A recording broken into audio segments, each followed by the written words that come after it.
By the end of this video, you are going to know the perfect position for driving safe and being able to drive fast. Hey guys, welcome back. If you are new to the channel, I am Josh and I have been a driving instructor / teacher for about 5 years now. I also love nothing more than spending time in my Tesla in the fast lane, but not too fast. So as you can imagine, I spend a hell of a lot of my life in a car seat. And during that time, I've been trying to figure out the best possible driving position, both for driving long distances, because that's freaking tiring, let me tell you, and sometimes you just want to go a little bit quicker. So I am going to share this with you lovely people. Let's get into the video. So what is the perfect seating position? Well, I'll tell you what you don't want to do. You don't want to be too close. If you're too close, your knees are going to bash and you're not going to be able to drive properly because you haven't got the leverage with your legs. And also if the airbag goes off and you're really close, that's not going to be a good situation. The airbag's designed to have a bit of inflation space between you and the steering wheel. If the airbag was to go off in the event of a crash, it's meant to have time to actually inflate and hold you back from smashing forward into the seat. It's not designed to explode on you and smash you back into the seat. On the other hand, we don't want to be too far back. If we're too far back, as you can see, my legs now stretching, I've got no leverage to push the pedal properly. You can tell this because I'm stretching. This means if I get in any traffic or anything like that for long periods of time, my leg's gonna absolutely knacker.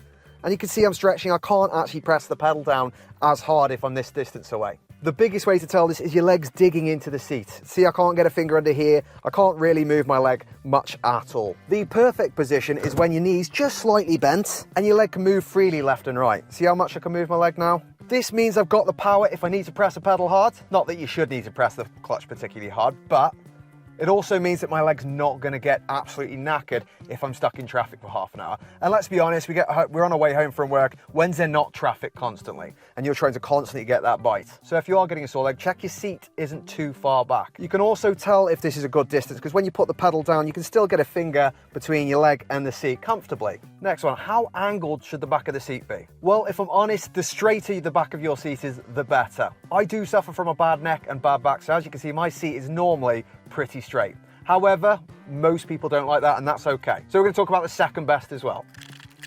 Okay, what you don't want is you don't want your seat angled too far back like you're lying down. Problem with this is you can't see as well all the way around the car, and often what you're going to find is you're going to want to lift your head up forward like this, especially when you're holding the wheel, because you can't reach.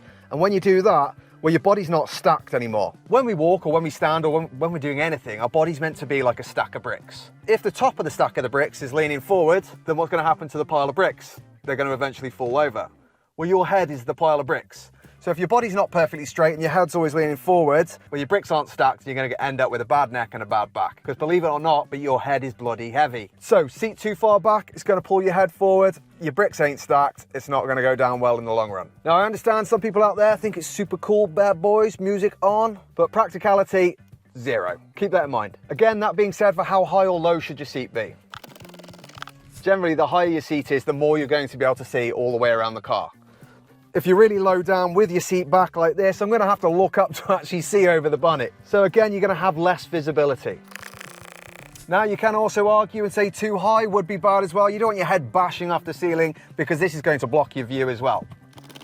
So a nice middle ground is just to make sure that there's some space between your head and the ceiling, and so that you've got a nice view all the way around the car. If you're driving long distances and you're ending up with a bad neck or bad back, I'd seriously advise trying to get your seat as straight as possible. This can be very painful when you first start getting used to it. Trust me, for 3 months I had a sore back while the muscles all trying to redevelop to sit with a straight seat. But now I very rarely suffer with a bad neck or back, and I can sit in a car for 8 to 10 hours a day. If you don't suffer with a bad neck or back, have it slightly angled, whatever's comfortable for you, but the further back you go, but too far back, you need to make sure that your head stays straight with your body and that you don't end up pulling your head forward, because that's going to lead to problems. Next is steering. Now, this is a little bit controversial. We have all been taught in the past that 10 and 2 are the best driving position for your hands on the steering wheel, and that is wrong. 9 and 3 is by far the best hand position on the wheel. Whether that's on a racetrack or normal roads or rural roads or anywhere, 9 and 3. And you can prove this yourself at home. If you hold your hands on the wheel at 9 and 3 and completely spin the wheel all the way around, you're going to get well over 180 degrees. And you can do this both ways. If you hold your hands closer to 9 to 2 and try and spin the wheel, you can't even get 180 degrees. This just shows you've got far more steering range when you go at the 9 and 3 position as opposed to the 10 and 2 position. Which means if anything did happen on the road and you need to quickly steer out the way of something, well, you're far more likely to do it if you're holding 9 and 3. It's also far more comfortable for long distances. Don't get me wrong, we should never take our hands off the wheel. You know, ideally 2 hands on the wheel at all times, but it's still going to be safer when changing gear if you've got one hand at 9 and 3 than one hand at 10 and 2. It also means when you are going long distances and you end up getting knackered, you're going down the motorway for 4 hours, it's very difficult to hold this wheel at 10 and 2 with these straight arms like this. In fact, I can promise you it's probably not going to happen. Whereas 9 and 3, you can sort of rest an arm on the door, you can rest your other arm on here or on your leg if need be. It's just all around a far better hand position. The worst way you can steer, one hand on top of the wheel. A few reasons for this. The first one, you've got less turning left and right. Again, you can't get that 180. I can just about get it 180 that way, but not the other way. One hand 9 and 3 can get it 180 one way or 180 the other way. And again, safety-wise, if an airbag goes off in your arms here, where's that arm going to go and it goes off? Boom! In the face. That's not going to be pretty when you've just had a crash anyway. Whereas hands here, boom, it's going to protect your face. Then how high should we actually have the wheel? What's the perfect position? And to be honest, most of that is comfort. The one thing you need to think about when you're talking about the height of your wheel is being able to see the dash. What's no good is having your wheel there. And so, well, I can't actually see my freaking speed limit. I'm having to duck down. So make sure that your wheel's at a height that you can see all of the dash. That's actually what this cutout is for. Then just to decide on how far in or out it should be, you don't want your arms stretching, you shouldn't be pulling forward. You want a nice slight bend in your arms, but the main thing is that it's comfortable. If you want to test what the perfect position is, pop your wrist on top of the wheel. There should just be a slight bend in your arm. If it's straight ahead like that, then you probably want to bring the wheel out a little bit. If there's a huge bend in your arm, then you're probably too close. So for me, wrist on the wheel, slight bend, not pulling forward, perfect.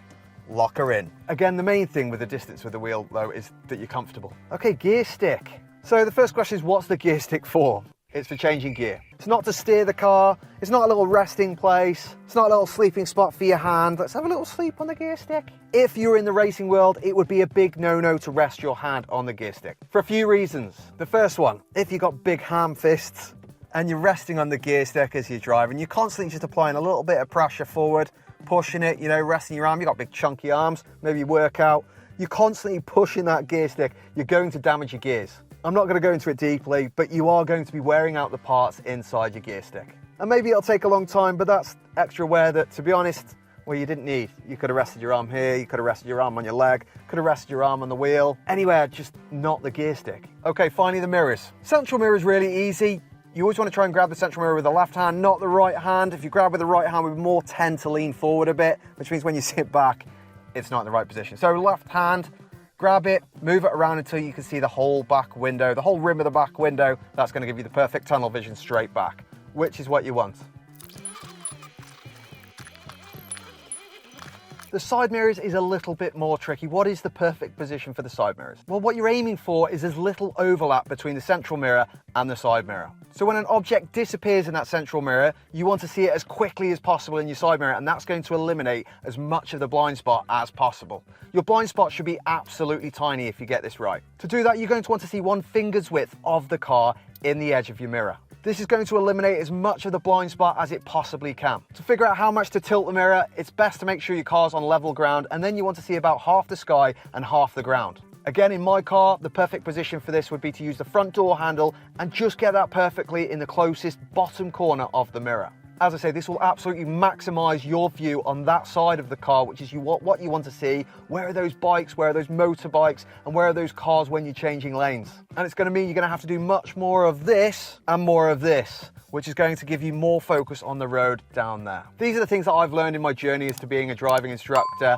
Let me know in the comments, has any of this helped you? What's helped improve your driving position? Now, why don't we go and have a look at how to avoid getting a speeding ticket? See you on the other side.